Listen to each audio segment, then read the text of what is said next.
Wah, abang, yang ni apa? Oh, yang ni daging wagyu daripada Jepun. Oh, you nak bawa nak? Oh, sini dekat je. Oh, boleh tunjuk kah? Boleh. Jom, ayah bawa you. Oh, wah, abang, ini tadi punya lah. Betul. So, yang ni kita punya A5 platter. Oh, A5 Wagyu ah. Betul.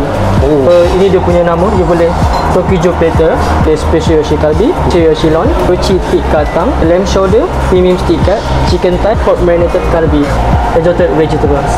So kita start dengan special yoshi kalbi. Wah.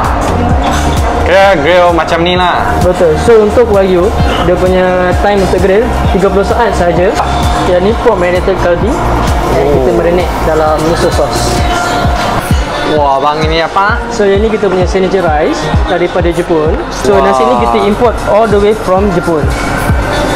Alright, so jadi kita punya individual dish. Selain daripada daging, kita ada regashi noodle. Oh.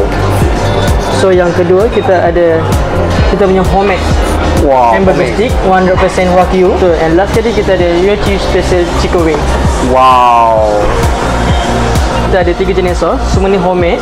Chili soy sauce. Untuk yang kedua pula kita ada original sauce. Original. Wow. Yang ketiga kita punya lemon sauce. Bahan dia halal kah? Semua halal, tak ada masalah. So yang ni wagyu ling. Dengan macam ni harga dia baru RM32. Oh. Alright, so dekat sini juga you boleh celebrate birthday, anniversary dan any special moment lah. Oh.